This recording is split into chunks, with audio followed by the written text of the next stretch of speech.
صلى الله عليه وسلم. بسم الله الرحمن الرحيم. وما كان الله ليعذبهم وأنت فيهم وما كان الله معذبهم وهم يستغفرون. صدق الله المولانا العظيم وصدق رسوله النبي الحبيب الكريم. ربي صل وسلم وبارك عليه. ख्वाजा तेरी नगरी में, ख्वाजा तेरी नगरी में आया हूँ फकीराना।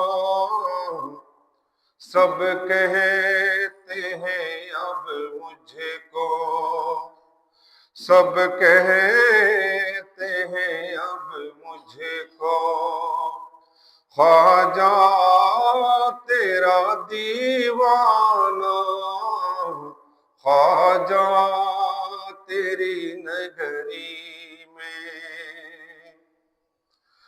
हम बेसरो सामा है, बेबस है परेशान है, हम बेसरो सामा है, बेबस है परेशान है। हो एक नजर हम पर, हो एक नजर हम पर, अंदाज़े करीमाना, ख्वाजा तेरी नगरी में आया हूँ फकीराना। सब कहते हैं अब मुझको, ख्वाजा तेरा दीवाना, ख्वाजा तेरी नगरी में। उपस्थित हजरात मुसल्लिन अज़ाम रहिमानी व रहिमकुमुल्लाहु तआला, अस्सलामु अलैकुम व रहमतुल्लाहि तआला व बाराकातुहू। সর্বপ্রথম মহান রব্বুল আলামিনের দরবারে আলিশানি অগণিত অসংখ্য ফুরন্ত শুকরিয়া আদায় করছি যে রব্বুল আলামিন পবিত্র রজবুল মুরাজ্জবের প্রথম জুমাদের লক্ষ্য উদ্দেশ্য নিয়ে আমাদের প্রত্যেককে মসজিদে সমবেত হওয়ার তৌফিক এবং সুযোগ দান করেছেন। সেজন্য রব্বুল আলামিনের দরবারে আলিশানের শুকরিয়া আদার্থে আওয়াজ দিয়ে বলি আলহামদুলিল্লাহ। সাথে সাথে নবী করিম রউফুর রহিম সরওয়ারে কায়নাত ফখরে মওজুদাত আহমদ মুজতবা নবীজি মুহাম্মদ মুস্তাফা সাল্লাল্লাহু তাআলা আলাইহি ওয়াসাল্লামের নূরানী কদমে পাকে অগণিত অসংখ্য ফুরন্ত দরুদ পাকের নজরানা পেশ করছি, বেহদ সালাম পেশ করছি সুলতানুল হিন্দ গরিব নওয়াজ রাদিয়াল্লাহু তাআলা আনহু কদমে। আজকে গরিব নওয়াজ রাদিয়াল্লাহু তাআলা আনহু কিছু ইরশাদাত, কিছু তালিমাত আলোচনা হবে, পাশাপাশি আরো দুইটা বিষয় অল্প অল্প করে, যেহেতু আমাদের 2025 প্রায় শেষ, 31st নাইট আসছে, সে ব্যাপারে একটু আলোচনা হবে। পাশাপাশি এটা আমাদের জন্য দুর্ভাগ্যের বিষয়, সন্তান যখন মায়ের কবর থেকে খেজুরের ডাল উপড়িয়ে ফেলে, সে এক বদবখত, এটা মা বাবার সাথে দুশ্মনী করা। এটার উপর ইনশাআল্লাহ অল্প আলোচনা হবে। আল্লাহ পাক শোনার আমল করার তৌফিক দান করুক, আমিন। তো আমি সূরাতুল আনফাল যে আয়াতে পাক তেলাওয়াত করেছি, আমি একটু গরিব নওয়াজ রাদিয়াল্লাহু তাআলা আনহুর আলোচনায় আসার আগে এই আয়াতে পাকের একটু ব্যাখ্যা বিশ্লেষণ আলোচনা করবো। এটার মধ্যে অর্থাৎ এই আয়াতের পরের আয়াত, এখানে আল্লাহর নবীর কথা আছে। তো সূরাতুল আনফালের 33 নম্বর আয়াতে পাকের মধ্যে রব্বুল আলামিন ইরশাদ করছেন, ওয়া মা কানা আল্লাহু লিয়ুআযিবাহুম ওয়া আনতা ফীহিম। ওগো আমার হাবিব, এটা আমি আল্লাহর শান না, যেখানে আপনি থাকবেন সেখানে আমি আল্লাহ আযাব দিব। ওয়া মা কানা আল্লাহু মুআযিবাহুম ওয়া হুম ইস্তাগফিরুন। এবং যারা ইস্তেগফার করে আমি আল্লাহর কাছে ক্ষমা প্রার্থনা করে আমি তাদের উপর আযাব দিব না, এবং তারা যেখানে থাকবে সেখানেও আযাব দিব না। তো এটার কারণ কি? আয়াত তেলাওয়াত করার পেছনে কারণ মূলত মক্কার কাফেররা যখন আমার নবীজি দ্বীনের দাওয়াত দিচ্ছেন, ইসলামের কথা বলছেন, কোরআনের কথা বলছেন, আল্লাহ পাক রব্বুল আলামিনের দিকে ডাকছেন, তখন তারা সেটা তো মানে নাই। শুধু মানে নাই সেটা না, সূরা আনফালের ৩২ নম্বর আয়াতের মধ্যে আল্লাহ পাক ইরশাদ করতেন, আগের আয়াত, ওয়াইদ ক্বালু আল্লাহুম্মা ইন কানা হাযা হুয়াল হক মিন ইনদিক ফাআমতির আলাইনা হিজারাতাম মিনাস সামা আও ইতিনা বিআযাবিন আলীম। অর্থাৎ তারা খুব তিরস্কার করে, ইহানত করে, তারা বলছে, আল্লাহ, কোরআন যদি তোমার পক্ষ থেকে আসে, এটা যদি সত্যি হয়,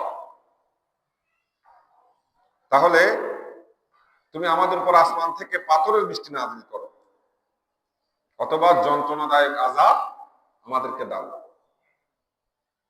তোমরা তিরস্কার করে বলছে আমরা কোরআন মানি না, নবীজি যে দাওয়াত দিচ্ছেন এটা আমরা মানি না। তো না মানলে কি হয়েছে? আচ্ছা, যদি এটা যদি সত্যি হয় আমাদেরকে আযাব দেন না। এই আয়াতের পরবর্তী আয়াতে আল্লাহ কি বলছেন? ৩৩ নম্বর আয়াতে আল্লাহ বলছেন, আমার হাবিব, তারা যে আযাব আমার কাছে চাচ্ছে, আমি আল্লাহর শান এটা না আপনি যে জায়গায় থাকবেন সেখানে আমি আযাব দিব। কারণ আম্বিয়া ইকরাম যে কওমের উপর, যে কওমের জন্য আল্লাহ পাক ওনাদেরকে পাঠিয়েছেন, প্রেরণ করেছেন, সেই কওমের নবী যখন তাদের মধ্যে থাকবে, ওই নবীর ইজ্জত আজমত শানের কারণে আল্লাহ ওই কওমকে আযাব দেন না, উনি থাকা অবস্থায়। তা আমার নবীজি যখন এইখানে আছেন, অবস্থান করছেন মক্কার মধ্যে, তো তারা আযাব চাইলেও আমার আল্লাহ তাদের উপর কি দিচ্ছেন না? আযাব দিচ্ছেন না। এখন শুধু তাই না, এখানে আরেকটা বিষয়, নবীজি যখন হিজরত করে চলে গেলেন মদিনাতে, মক্কার মধ্যে কিছু ক্ষমা প্রার্থনাকারী কিছু মুমিন মুসলমান ছিলেন, যারা আল্লাহর দরবারে ফরিয়াদ করেছেন, ইস্তেগফার করছেন। আল্লাহ বলছেন, যারা ইস্তেগফার করে আমি তাদেরকে আযাব দিব না। এখনো কিছু আছে, আমার হাবিব হিজরত করেছেন কিন্তু এখনো মুমিন মুসলমান কিছু মক্কায় আছে, তারা যখন চলে গেছেন তখন আল্লাহ পাক তাদেরকে আযাব দিয়েছেন। বিশেষ করে ফতে মক্কার মধ্যে, এখানে বিভিন্ন তাফসীর আসছে ফতে মক্কার দিন, এবং আযাবটা কি এটার ব্যাপারে কয়েকটা মত উপস্থাপিত হয়েছে, বলে কি আযাব আল্লাহ দিয়েছেন এদের উপর। তো সেখানে প্রথম একটা আযাব, আপনার আযাব হচ্ছে তাদেরকে বন্দী করা হয়েছে, কতল করা হয়েছে। ফতে মক্কার দিন সে আযাবটা আল্লাহ পাক নাযিল করেছে। তাহলে এখন বিষয় শুধু সেটা না, আমি যে আমার যে আল্লাহ বলির যে শানের কথা, পরবর্তী যে আয়াতে পাক ৩৪ নম্বর আয়াত, সেখানে আল্লাহ পাক কি বলছেন? ওয়ামা আলাইহিম আল্লা ইউআযিবাহুমুল্লাহ। আর কি কারণ থাকতে পারে যে আল্লাহ পাক তাদেরকে আযাব দিবেন? ওয়াহুম ইয়াসুদ্দুনা আনিল মাসজিদিল হারাম, তারা মানুষকে মসজিদে হারাম থেকে দূরে রাখে, যেতে দেয় না, বাধা দেয়। এগুলা করার পরেও আল্লাহ তাদেরকে আযাব দিবে না, এটা তারা ভাবে কেমনে? ওয়া মা কানু আউলিয়াহু, কারণ তারা এই মসজিদে হারামের কিনা মুতাওয়াল্লি না, হকদার না। তারা নিজেদেরকে কাফের মুশরিকরা মসজিদে হারামের হকদার মনে করে, মুতাওয়াল্লি মনে করে, বলে এটা আমাদের আইন, খানায় কাবা আমাদের ক্ষমতার মধ্যে আছে, আমাদের আইত্তে আছে, আমরা যা ইচ্ছা তা করবো, আমরা যাকে ইচ্ছা তাকে ঢুকাবো, যাকে ইচ্ছা তাকে বের করে দেবো, এখানে কারো কিছু বলার নাই। আমার আল্লাহ বলছেন কি? ওয়া মা কানু আউলিয়াহু, খবরদার, এগুলা কাফের মুশরিকরা নিজেদের থেকে নিজেরা বলতে পারে। মূলত ওই কাফের মুশরিকরা খানায় কাবার মুতাওয়াল্লি না, হকদার না, অভিভাবক না। কারা? ইন আউলিয়াহু ইল্লাল মুত্তাকুন, বলে খানায় কাবার অভিভাবক, খানায় কাবার যারা মুতাওয়াল্লি হবে তারা হচ্ছেন মুত্তাকি। আউলিয়াহু, এখানে আউলিয়া একটা তো আউলিয়া মনে করতে হচ্ছে একটা অভিভাবক আর একটা বন্ধু, এবং আল্লাহর যারা বন্ধু তারা মুত্তাকি। তাহলে এখানে প্রশ্ন হচ্ছে, খানায় কাবার যারা মুতাওয়াল্লি হবে তারা মুত্তাকি হবে, পরহেজগার হবে, আর যারা মুত্তাকি পরহেজগার হবে তারাই আল্লাহর বন্ধু। ওয়ালাকিন্না আকতারাহুম লা ইয়ালামুন, কিন্তু তাদের অধিকাংশ এটা বুঝে। তাহলে বিষয়টা কি? বিষয়টা আমার যে আজকের বিষয়বস্তু, যে আল্লাহ পাক রব্বুল আলামিন কি বলছেন, ইন আউলিয়াহু ইল্লাল মুত্তাকুন, যারা আল্লাহর বলি অবশ্যই তারা মুত্তাকি। এখন কেউ যদি তাকওয়া পরহেজগারিকে পিছ দিয়ে এগুলোকে ডিনে করে, নিজেকে আল্লাহর বলি দাবি করে, দাবি তো সবাই করতে পারে, দাবি করতে তো আর টাকা পয়সা খরচ করতে হয় না। আপনি আমি যা ইচ্ছা তা দাবি করতে পারি, কিন্তু আল্লাহর ঘোষণা অনুযায়ী দাবিতে কাজ হবে না। যার মধ্যে তাকওয়া পরহেজগারি থাকবে সেই আল্লাহর বলি হবে। তাকওয়া পরহেজগারির বাইরে গিয়ে আল্লাহর বলি বললে সে আল্লাহর বলি হতে পারবে না। তো গরিব নওয়াজ রাদিয়াল্লাহু তাআলা আনহু সুলতানুল আতায়ে রাসূল, উনি কি তাকওয়ার বাইরে ছিলেন না? উনি তো তাকওয়ার একটা উজ্জ্বল দৃষ্টান্ত ছিলেন। এমন ভাবে আল্লাহ রাসূলকে রাজি করেছেন, উনি শুধু নিজে বলি ছিলেন না, ওনার দুয়ার বরকতে আল্লাহ পাক অনেককে বেলায়েত দান করেছেন। হিন্দুস্তানের জমিনের মধ্যে যেখানে আজানের ধ্বনি ছিল না, যেখানে কুফর শিরক এগুলা চতুর্পাশে ছড়িয়েছিল, ওই অবস্থা উনি এসে ইন্তেকালের সময় 90 লক্ষ মানুষ মুসলমান রেখে গেছেন। এটা বলা যত সহজ, এই কাজটা করা তত সহজ না। আপনি আমি কতটুকু পেরেছি? আমরা বলে কয়ে ওয়াজ নসিহত করে একটা মানুষকে মসজিদে আনতে পারি না, সেখানে গরিব নওয়াজ 90 লক্ষ মুসলমান রেখে গেছেন। কেন? উনি কিসের উপর ছিলেন? আল্লাহ রাসূলের সেই পথে মতে ছিলেন, তাকওয়ার উপর অটল ছিলেন, তাকওয়ার উজ্জ্বল দৃষ্টান্ত ছিলেন। তাকওয়া মুখে ছিল না, আমলেও ছিল, ভেতরেও ছিল। এখন তাকওয়ার কথা আমরা মুখে বলি, কিন্তু এই তাকওয়া পরহেজগারি, তাকওয়া মানে খোদাভীতি, খোদাভীতির কথা আমরা মুখে বলি, কিন্তু এটা আমরা কয়জন আমল করি? মুখে আমরা সব বলি। আমার কথার মধ্যে আমি পাক্কা মুসলমান, কিন্তু আমার আমল, আমার কাজ, আমার কর্মের মধ্যে এগুলা প্রকাশিত হয় না। আমার কাজ কর্মে প্রকাশিত হয় আমি একজন ইহুদি ছাড়ার মতো আমার চলাফেরার ক্ষেত্রে। তো গরিব নওয়াজ যা ভিতরে ছিল বাইরেও ছিল, এবং এই কারণে ওনার কথার মধ্যে একটা তাসির ছিল। উনি শুধু নামাজ রোজা পরে পরে শুধু মানুষ ওনার নামাজ রোজা দেখে শুধু আসে নাই। উনি যখন বলতেন, ওনার কথার মধ্যে এমন তাসির ছিল, আল্লাহ এমন মধু ঢেলে দিয়েছেন, এমন প্রভাব দিয়েছেন। ওনার কথা শুনে শুনে অসংখ্য মানুষ কি হয়েছেন? ইসলামের ছায়া তলে এসেছেন। শুধু কথা বলা না, নজরেও অনেকে কি হয়ে গেছেন, ইসলামের ছায়া তলে এসেছেন। তো সে গরিব নওয়াজ রাদিয়াল্লাহু তাআলা আনহু আমাদের জন্য কিছু নসিহত করেছেন, যেগুলা আমাদের জানা প্রয়োজন, যেগুলা আমরা অনুসরণ করলে আমরা সফল কাম হতে পারবো ইনশাআল্লাহ। বিশেষ করে কুতুবউদ্দিন বখতিয়ার কাকি রাহমাতুল্লাহ আলাইহি, যিনি গরিব নওয়াজ রাদিয়াল্লাহু তাআলা আনহু খলিফা ছিলেন, প্রধান খলিফা, উনি দলিলুল আরিফিন, গরিব নওয়াজের যে মালফুজাত, যে বাণীগুলো উনি একত্রিত করেছেন, ওখান থেকে এবং অন্যান্য কিতাব থেকে কিছু ওনার ইরশাদাত, তালিমাত সময় অনুযায়ী আমরা কয়েকটা আলোচনা করব। আল্লাহ পাক শুনে সেগুলোর উপর আমল করে আমরা যেন উভয় জাহানে কামিয়াব হতে পারি, আল্লাহ সেই তৌফিক দান করুক, আমিন। প্রথমত গরিব নওয়াজ রাদিয়াল্লাহু তাআলা আনহু আমাদেরকে আজকের যে যেটা আমি আপনাদের সামনে উপস্থাপন করছি, অনেকগুলো আছে। আজকের যে প্রথম গরিব নওয়াজের তালিম, ইরশাদ, বাণী উপস্থাপন করব, সেটা হচ্ছে নামাজ সম্পর্কিত। গরিব নওয়াজ বলছেন, ও আল্লাহর বান্দা, নামাজ এটা আল্লাহর পক্ষ থেকে আমানত। নামাজ এটা আমানত। এখন এটা যখন তুমি পড়বে, শুধু এমনি পড়লে হবে না, এই আমানতটাকে এমন ভাবে আদায় করতে হবে যেন খেয়ানত না হয়। একজন ব্যক্তি আপনার কাছে কিছু রাখতে দিয়েছে, 1000 টাকা, 1 লক্ষ টাকা রাখতে দিয়েছে, তাহলে আপনাকে ওইটাকে কি করতে হবে? ওইভাবে রাখতে হবে। ওইখান থেকে আপনি 1000 টাকা নিয়ে ফেললেন, 10,000 টাকা খেয়ে ফেললেন, বাকি টাকা দিলেন, এটা কি আমানতদারি হলো না খেয়ানতদারি হলো? তদ্রুপ নামাজ আল্লাহ পাক রব্বুল আলামিন আমাদের আল্লাহর পক্ষ থেকে, গরিব নওয়াজ বলছেন, এটা আল্লাহর পক্ষ থেকে তোমার আমার জন্য আমানত। আমানতটা তখনই পরিপূর্ণভাবে আমানতদারি তোমার আদায় হবে যখন তুমি নামাজটাকে নামাজের মতো করে আদায় করবে। এর বাইরে গিয়ে নামাজ আদায় করলে এটা খেয়ানত হবে। এখন এটা যদি আমরা চিন্তা করি, আসলে আমরা নামাজের আমানতদারি রক্ষা করছি না খেয়ানত করছি, বলে কি বলেন হুজুর? আমরা নামাজ তো পড়ছি, নামাজকে নামাজের মতো করতে হবে। নামাজের আপনার যে আহকাম গুলো আছে ওগুলো যথাযথ আদায় করার পাশাপাশি খুশু খুদু, নামাজের মধ্যে একনিষ্ঠতা থাকা, নামাজে দাঁড়িয়ে দুনিয়ার সমস্ত চিন্তা ভাবনা নিয়ে আসা, এগুলা করা যাবে। যথাসম্ভব আমাদেরকে চেষ্টা করতে হবে নামাজকে নামাজের মতো আদায় করার জন্য।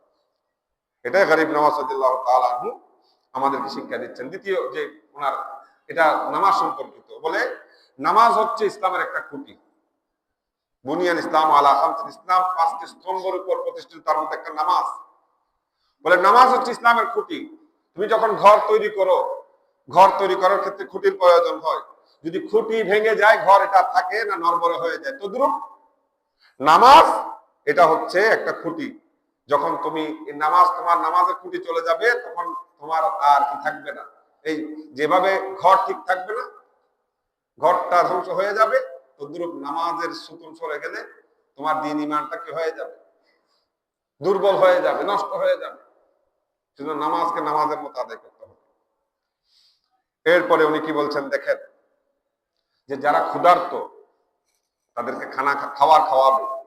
একজন ক্ষুধার্ত ব্যক্তি আসলেন, আলহামদুলিল্লাহ, এটা আমাদের মধ্যে মোটামুটি এই মানবিকতা এখন আমাদের কাছে আছে। কম বেশ কেউ ক্ষুধার্ত আসলে আমরা খাওয়াই, এটাও গরিব নওয়াজ বলছেন। বলে যে ব্যক্তি একজন ক্ষুধার্ত ব্যক্তিকে খাওয়াবে, কাল কিয়ামতের ময়দানে আল্লাহ পাক রব্বুল আলামিন তার এবং জাহান্নামের মধ্যে একটা পর্দা দিয়ে দেবেন। অনেক বড় আমল না?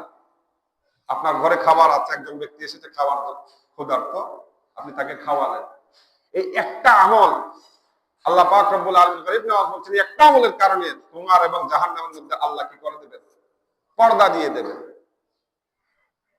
এরপরে যে ওনার বাণী, বলে যারা মিথ্যা কসম খায়, এটা আমাদের সমাজের মধ্যে কিন্তু আছে। এটা আমরা অস্বীকার করতে পারি না। কম বেশ কথায় কথায় আমরা মিথ্যা কসম বলি, কসম কাটি, কসম করি। হ্যাঁ, না, আল্লাহর কসম করে বলছি আমি এটা করি না। দোকানদারের কাছে বলে আল্লাহর কসম করে বলছি, এটা 1 নম্বর জিনিস। এগুলাকে আমরা একদম খেলনা বানিয়ে ফেলেছি। গরিব নওয়াজ বলছেন, যে ব্যক্তি মিথ্যা কসম করে, সে মিথ্যা কসম করার কারণে সে তার পরিবারকে বিরান করে ফেলেছে, মরুভূমি বানিয়ে ফেলেছে, এবং তার ঘর থেকে বরকত উঠে যাবে। আজকে আমার ঘরে বরকত নাই, টাকা কামাচ্ছি কিন্তু টাকাতে বরকত নাই, এটা অভিযোগ সব সময় করি। এটার একটা কারণ গরিব নওয়াজের বাণী অনুযায়ী, যে আমরা বেশি বেশি মিথ্যা কসম করি। কথায় কথায় মিথ্যাকে আমরা সাব্যস্ত করার জন্য আল্লাহ শপথ করি। গরিব নওয়াজ বলছেন, যারা এই ধরনের মিথ্যা শপথ করবে, তার ঘর থেকে বরকত উঠে যাবে। ইনকাম অনেক করতে পারবে, কিন্তু ইনকামের মধ্যে বরকত থাকবে না। এরপরে বলছেন যে গরিব নওয়াজ বলছেন, সবচেয়ে বড় কবিরা গুনাহ হচ্ছে কোন মুসলমান ভাইকে কারণ ছাড়া কষ্ট দেওয়া। বলে কারণ এটার কারণে আল্লাহ এবং আল্লাহ রাসূল নারাজ হয়ে যায়।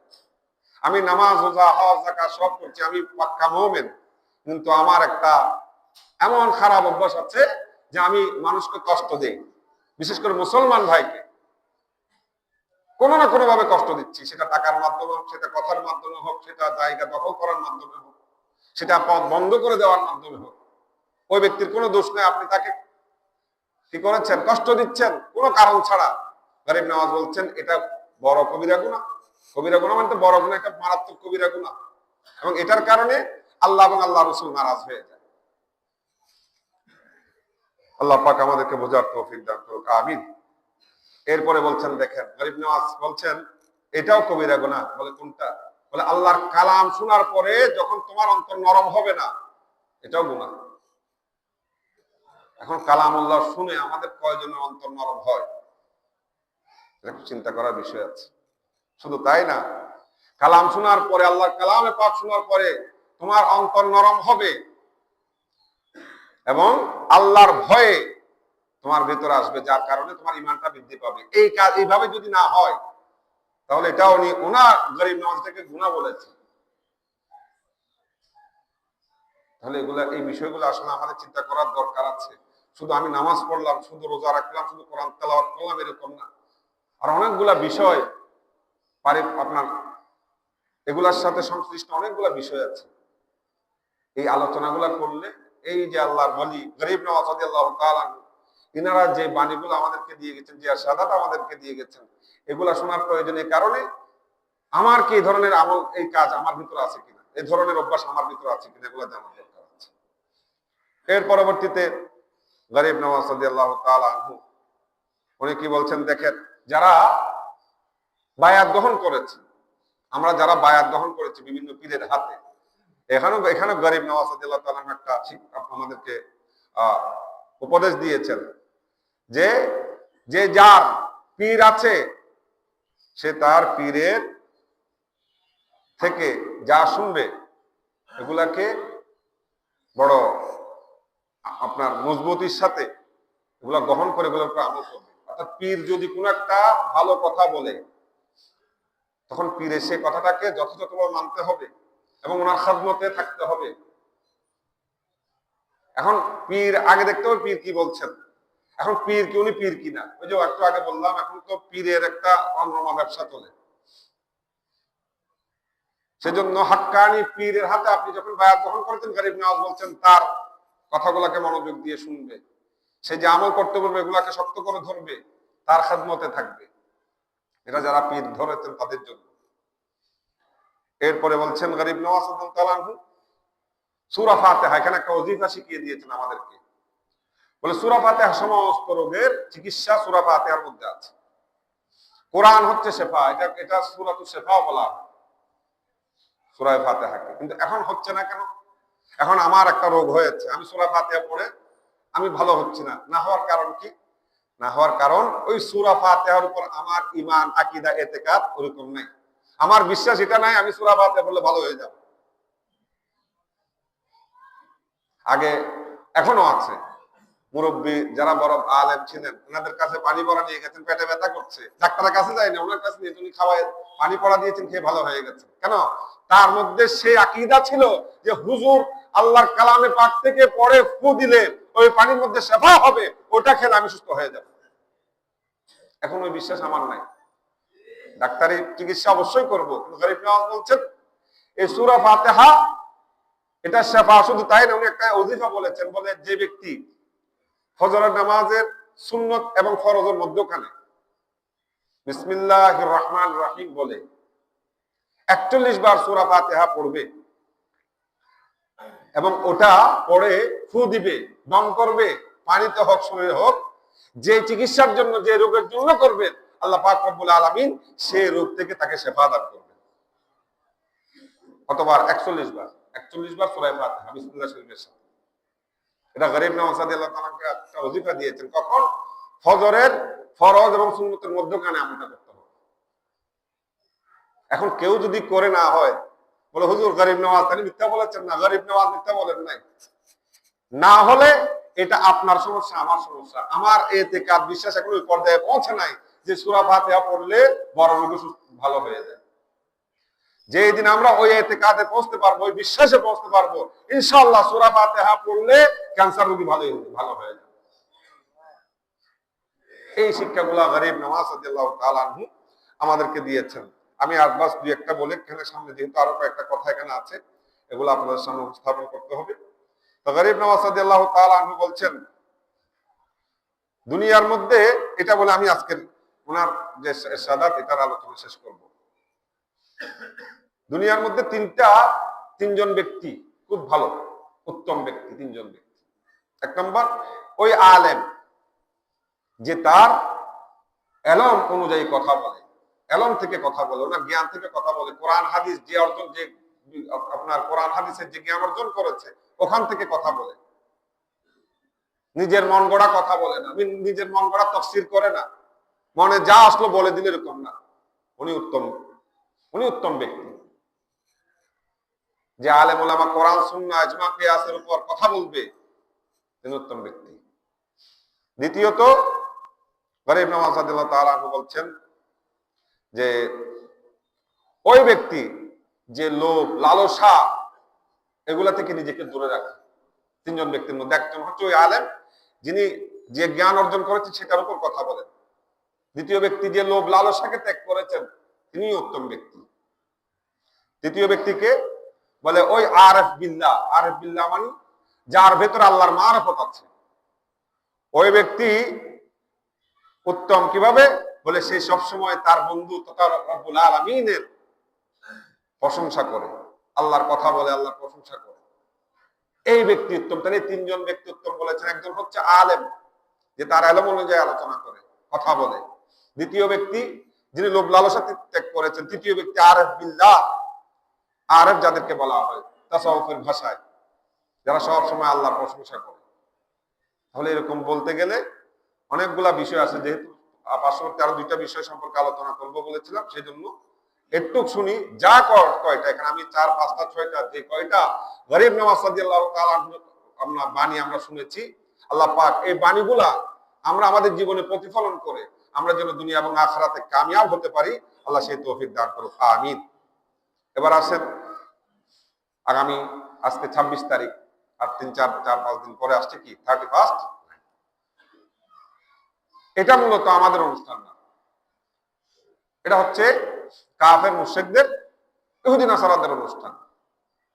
কারণ আমি বারবার বলি, একটা বছর চলে গেছে, আপনি আনন্দ করছেন। এই 1 বছর আমি কিভাবে কাটালাম? আমার জীবন থেকে একটা বছর চলে গেছে, অর্থাৎ আমি মৃত্যুর দিকে ধাবিত হচ্ছি। আমার বছর বয়স যদি আল্লাহ যদি নির্ধারণ করেন 50 বছর, 40 বছর, 60 বছর, 1 বছর চলে যাওয়া মানে আমার থেকে একটা বছর শেষ, আমি মৃত্যুর দিকে যাচ্ছি। এই 1 বছর আমি কি করলাম, এটার উপর আমার অনুশোচনা করা দরকার, আল্লাহর দরবারে তওবা করা দরকার। ওই দিন আল্লাহ যেটা গেছে ওইটা ক্ষমা করে দেন, সামনে যেন আমি ভালো করতে পারি। এখন 31st নাইট নামে যে অপসংস্কৃতি আমাদের সমাজে হচ্ছে, ইহুদি নাসারা কালচারকে আমাদের যুবকরা ধরে রেখেছে, তাদের ব্যাপারে একটা হাদিসে পাক আপনাদের একটু শোনাই। সুনানুল কুবরা, ইমাম বাইহাকি সুনানুল কুবরার মধ্যে আনছেন যে ইজতানিবু আ'দা আল্লাহ ফি ঈদিহিম। দেখেন, ইজতানিবু আ'দা আল্লাহ ফি ঈদিহিম, তোমরা যারা আল্লাহর দুশমন তাদের উৎসব থেকে নিজেকে বিরত রাখো। তো ইহুদি নাসারা কি আল্লাহর বন্ধু? কাফের মুশরিক আল্লাহর বন্ধু না। তো তাদের উৎসবকে আমরা আমাদের উৎসব হিসেবে নিতে পারবো না। সেখান থেকে আমাদেরকে বিরত থাকতে হবে, দূরে থাকতে হবে। এই নিষেধাজ্ঞা দেওয়া হচ্ছে হাদিসে পাক। এই যে তানিবু, দূরে থাকো, আ'দাল্লাহি ঈদিহিম ফি ঈদিহিম, তাদের উৎসব, যারা আল্লাহর দুশমন, ইহুদি নাসারা কাফের মুশরিক, তাদের যে উৎসব আছে, অনুষ্ঠান আছে, এগুলা থেকে তোমরা নিজেকে দূরে রাখো। এই হাদিসের ব্যাখ্যার মধ্যে আল্লামা বদরুদ্দিন আইনি হানাফি রাহমাতুল্লাহ আলাইহি, বুখারী শরীফের অনেকগুলা শরহ কিতাব আছে, তার মধ্যে একটা হচ্ছে উমদাতুল কারি, যেটা উনি লিখেছেন, অর্থাৎ হাদিসের ব্যাখ্যার কিতাব। ওখানে উনি আনছেন ইন্নামান কাসসারা সাওয়াদা কওমিন ফি মা'সিয়াতিন ওয়া ফিতনাতিন আন্নাল উকুবাতা তালজামুহু মা'হুম। অর্থাৎ যে ব্যক্তি বিধর্মীদের সমাবেশে গিয়ে তাদের সংখ্যা বৃদ্ধি করলো, আল্লাহ পাক তাদের সাথে ওই ব্যক্তিকে, ওই কাফের মুশরিকদের সাথে তাকেও সে আযাবের অংশীদার হতে হবে, আল্লাহ তাকে সে আযাব দিবেন। এখন আমরা যাই না, ওই যে বললো পূজার মধ্যে যাচ্ছি, যেখানে যাচ্ছি সেখানে যাচ্ছি। আমি এগুলা নিয়ে কথা বললে অনেকে বলবে না, আমি কাউকে কথা করে বলছি না। কেউ যে ব্যক্তি করেছে তার উপর অবশ্যই আযাব আছে। সেটা আপনি রাজনীতিতে বলেন, আপনি বলেন, সামনে বলেন, কাউকে খুশি করার জন্য বলেন, কোন বিধর্মীদের অনুষ্ঠানে যাওয়া যাবে না। এখন আমাদের অনেক যুবকরা এই ধরনের পূজার মধ্যে যুবকরা যাচ্ছে না, শুধু যাই, শুধু তাই না, সেখানে ফলমূল গুলো খেয়ে ফেলে। এটা কেন করে? আজকে মুসলমান দিন বুঝে না, ইসলাম বুঝে না, ধর্ম না বুঝার কারণে আমার উৎসব ফেলে আমি কাফের মুশরিকের সেই পূজার মধ্যে চলে যাচ্ছি, অনুষ্ঠানে চলে যাচ্ছি, গিয়ে ক্ষান্ত হই না, সেগুলোও খাচ্ছি। অথচ উমদাতুল কারি সে ব্যাখ্যার মধ্যে আসছে, যারা বিধর্মীদের সমাবেশে উৎসবে গিয়ে মানুষ বৃদ্ধি করবে, তারা যে আযাবের ভাগীদার হবে, এই ব্যক্তিও হবে। মনে করেন তাদের উৎসবের মধ্যে মানুষ আসে 100 জন, 99 জন, আপনি গেলেন খুশি মনে, এখন কয়জন করলেন? 100 জন বৃদ্ধি করালেন। এই বৃদ্ধি করার কারণে তারা আযাব পাবে, তুমিও পাবে। এটা সে হোক, যে হোক, সে আলেম হোক, সাধারণ পাবলিক হোক। আলেম বলে বেঁচে যাবে এরকম না, এটাকে আবার অন্যভাবে নিবেন না। কাউকে আমি কাউকে ইঙ্গিত করে বলছি না, এটা আমার দায়িত্ব বলা। কার গায়ে পড়লো এটা দেখা আমার বিষয় না। আপনি করলে আপনার গায়ে পড়বে, আমি করলে আমার গায়ে পড়বে, এটাকে আপনি অন্যভাবে নিজেকে আপনার বিষয়। আমি বলছি আল্লাহ আল্লাহর ওয়াস্তে, কারণ এই বিষয়গুলো আজকে না জানার কারণে আজকের এই কথাটা মনে রাখবেন, আজ থেকে কোন যুবক অতীতে গিয়েছেন তওবা করেন, আল্লাহর দরবারে হাত তুলে তওবা করেন। মাওলা অতীতে অনেক পাপ করেছি, তার মধ্যে অন্যতম একটা বিধর্মীদের দ্বীনি উৎসবে আমরা গিয়েছি, ধর্মীয় উৎসবে আমরা গিয়েছি। আজ থেকে দাওয়াত দিলে ওখানে যাওয়ার কোনো সুযোগ নেই। আপনি আপনার মতো করে অ্যাভয়েড করবেন বন্ধু বান্ধব থাকলে, কারণ গেলেন আপনি একজন ব্যক্তি বৃদ্ধি করলেন, তো বৃদ্ধি করলে কি হলো, তারা যে আযাবের ভাগীদার হবে আপনিও হবেন। আল্লাহ পাক আমাদেরকে হেফাজত করুক, সবাই বলুন আমিন। তাহলে 31st নাইটটা আপনার আমার উৎসব, এটা কার উৎসব? কাফের মুশরিকদের উৎসব। তারা যখন এই উৎসব করবে আপনিও গেলেন, তাহলে তাদের সংখ্যা বৃদ্ধি করার কারণে আপনিও আযাবের ভাগীদার হবেন। আমরা 31st নাইট আপনি উদযাপন করেন কিসের মাধ্যমে, যে বললাম তওবা ইস্তেগফারের মাধ্যমে, নামাজের মাধ্যমে, আল্লাহর দরবারে তওবার মাধ্যমে। আল্লাহ বছর শেষ হয়ে গেল, এই বছর কোনো ইবাদত করতে পারি না, আপনি আমার গুনাহ ক্ষমা করে দেন। এইভাবে আমরা 31শে ডিসেম্বর পালন করব। নাতের অনুষ্ঠান করেন, ওয়াজ মাহফিলের অনুষ্ঠান করেন, তাদের মুখালেফত করেন, এইভাবে আমরা করব। কিন্তু কোনোভাবে নাচ গান আমরা যেগুলা করি অপসংস্কৃতি, এগুলা থেকে আমাদের যুব সমাজকে বেঁচে থাকতে হবে। না হলে আপনি আজকে করেন সমস্যা নেই, তো হয়তো আমার কথা অনেকে কান শোনার পরে তো হুজুরের কাজ বলা, হুজুরের কাজ বলা, এটা হুজুর বলে গেছেন, মরার পরে হুজুরও আপনাকে বাঁচাতে যাবে না, যাদের সাথে করছেন কেউ যাবে না। আফসোস করলে ফিরে এসে আবার আমল করার সুযোগ থাকবে না। সময় এখন আছে, এখন বুঝেন। আল্লাহ আমাদের প্রত্যেককে বুঝার তৌফিক দান করুক, আমিন। পরিশেষ যে কথাটা বড় দুঃখজনক, আমি শুরুতে বললাম, যে সন্তান করেছে সে বদবখত, আর যে মা বাবার কবর থেকে খেজুরের ডাল উঠিয়ে নিয়েছে তার মতো দুর্ভাগা আর কেউ নেই। এটা মা বাবার সাথে দুশ্মনী করেছে। আমি এটা নিয়ে একটা স্টাডি করলাম, এটা আজকে শোনার পরে, আমি এটা কালকে শুনেছি, এটা আমি দলিলাদিল্লাহ করে আমি এটা একটা ফাইল করেছি। আবার আজকে তাদের একজন শেখের বক্তব্য শুনলাম, দেখি উনি কি বলে, উনিও দেখলাম বলছে ঠিক আছে দেওয়া যাবে, কারণ হাদিসে পাক তো। আমি আগে কয়েকটা বলবো বুখারী থেকে, কিন্তু আপনাদেরকে কয়েকটা কিতাবের নাম বলি। এই কিতাবের মধ্যে আছে, ইমাম বাইহাকির দালায়েলের নবুওয়াতের মধ্যে আছে, আব্দুর রাজ্জাক, এগুলো ইমাম বুখারীর দাদা ওস্তাদ, মুসান্নাফ ওনার হাদিসের কিতাব, ওখানেও আছে। ইমাম আহমদের মাসনাদ আহমদের মধ্যেও আছে, মুজামুল আওসাতের মধ্যে আছে, ইমাম আপনার হিব্বানের ইবনে হিব্বানের মধ্যে আছে। এভাবে অনেকগুলা কিতাবের মধ্যে আছে। আমি দলিল দিব বুখারী থেকে, কারণ যে এই কাজটা করেছে আমার জানা মতো উনি বুখারীকে অস্বীকার করেন, কারণ ওনারা বুখারীকে বেশি মানেন, এত বেশি মানেন এটা কল্পনার বাইরে। বুখারীতে কিতাবুল জানায়েজ, জানাজার অধ্যায়ের মধ্যে দুই জায়গায় এসেছে। একটা হচ্ছে বাবুল জারিদা আল কবর, এই বাবের মধ্যে, আর একটা হচ্ছে বাবু আযাবিল কবর মিনাল গীবাতি ওয়াল বাউল। এই দুইটা বাবের মধ্যে হাদিস খানা এসেছে। একটু হাদিস খানা শুনি। হযরত আব্দুল্লাহ ইবনে আব্বাস রাদিয়াল্লাহু তাআলা আনহুমা উনি বলছেন, উনি বর্ণনা করছেন, عن ابن عباس رضي الله تعالى عنهما عن النبي صلى الله عليه وسلم انه مر بقبرين يعذبان। ইবনে আব্বাস রাদিয়াল্লাহু তাআলা আনহুমা বলছেন, আমার নবীজি দুইটা কবরের পাশ দিয়ে যাচ্ছেন, দুটো কবর আযাব হচ্ছে। এটা হচ্ছে ইলমে গায়েব, সুবহানাল্লাহ বলেন না। কবরে আযাব হচ্ছে, এই কবরের মধ্যে আল্লাহ হেফাজত করুন। এখানে কার কে নিয়ামত পাচ্ছে, কি আযাব, কার আযাব হচ্ছে আমি জানি? রাত দিন এখানে হাঁটাহাঁটি করছি না, এটা আমার নবীজি জানেন। এটা কেউ না গায়েব বলে, অদৃশ্যের জ্ঞান। উনি বলছেন নবীজি যখন যাচ্ছেন দুইটা কবরের কি হচ্ছে, আযাব হচ্ছে, তখন ফাকাল, আমার নবীজি সাত করলেন, ইন্নাহুমা লা ইউআযাবান ওয়া মা ইউআযাবান ফি কাবীর। বলে এই দুইটা কবরে আযাব হচ্ছে, এই আযাবগুলো অনেক বড় গুনার কারণে হচ্ছে না, শিরকের গুনার কারণে, কুফরের গুনার কারণে হচ্ছে না। আম্মা আহাদুহুমা ফাকানা লা ইস্তাতিরু মিনাল বাউল, বলে দুইজনের মধ্যে একজন প্রস্রাব থেকে নিজেকে হেফাজত করতে না। এখানে আমাদের জন্য একটা শিক্ষা আছে, প্রস্রাব যখন করবেন সাবধানতা অবলম্বন করবেন। বসলেন, প্রস্রাব করে ফেললেন, এটা গায়ে আসবে কিনা, কাপড় আসবে কিনা হিসাব করি না। সেজন্য আজকে আরেকটা জিনিস শিখাই দেয়, আমি বলেছিলাম মনে হয়, নামাজের জন্য আলাদা একটা লুঙ্গি রাখবেন, আলাদা একটা কাপড় রাখবেন, এটা নামাজের জন্য। আপনি ওয়াশরুমে লুঙ্গি নিয়ে যাচ্ছেন, ওটা থেকে আপনি বাইরে আছেন, কোথাও গেছেন, এটা ভিন্ন ব্যাপার, কারণ আপনি তো জানেন না কখন প্রস্রাবের সেই ছিটাগুলা গায়ে আসছে। সেই জন্য চেষ্টা করবেন লুঙ্গি আলাদা রাখার নামাজের জন্য, যেটা আমি নিজে করি,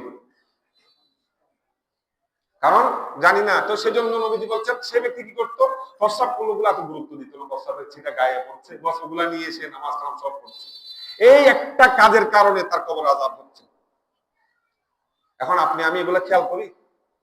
বস গেলাম, প্রস্রাব করলাম, পানি ঠিক মতো পানি খরচ হতো আমরা করি না, আর দাঁড়িয়ে দাঁড়িয়ে না প্রস্রাব করার কত পদ্ধতি আমরা সৃষ্টি করেছি, সুন্নাহ বিরোধী। এরপরে নবীজি বলছেন দ্বিতীয় ব্যক্তি যে ছিল সে চগলখড়ি করতো। নামিমা বলা হয়, গীবত এক জিনিস, নমিমা আরেক জিনিস। গীবত মানে একজনের বিরুদ্ধে বলা, নমিমা মানে বলে ঝগড়া লাগিয়ে দেওয়া। এই অমুক ব্যক্তি তোমাকে বলছে, এই গালি দিয়েছে, তোমার সাথে এই করবে সে করবে, আবার ওকে গিয়ে এটা লাগিয়ে দেয়, দুজনের মধ্যে ঝগড়া লাগিয়ে দিলে এটাকে নামিমা বলে। তাহলে এই দুইটা কারণে তাদের উপর আযাব হচ্ছে।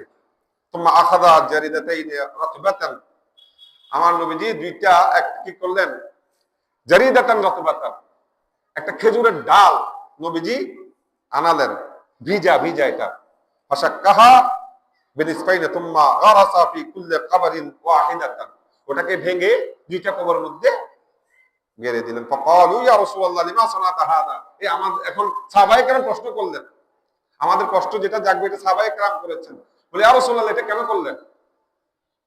তখন নবীজি কি বলছেন, লাআল্লাহু আইয়ুখাফফা আনহুমা মা লাম ইয়াইবাসা, বলে এটা আশা করি যে এই খেজুরের ডাল যতদিন শুকনো থাকবে ততদিন কবরের আযাবটা কি হবে, তাখফিফ হবে, কমে যাবে। আল্লাহ চান এটার কারণে তার কবরের আযাব মাফ করবেন। কেন?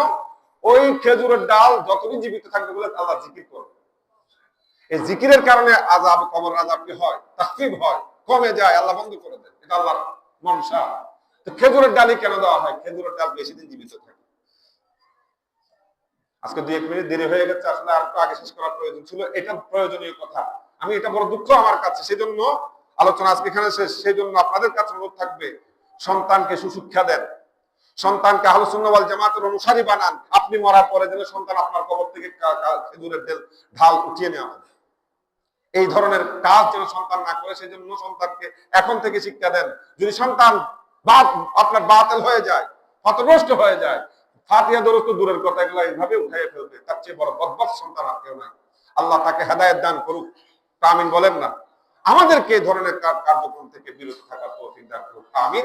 ওয়া আখিরু দাওয়ানা আলহামদুলিল্লাহি রাব্বিল আলামিন। আসসালামু আলাইকুম ওয়া রাহমাতুল্লাহি ওয়া বারাকাতুহু।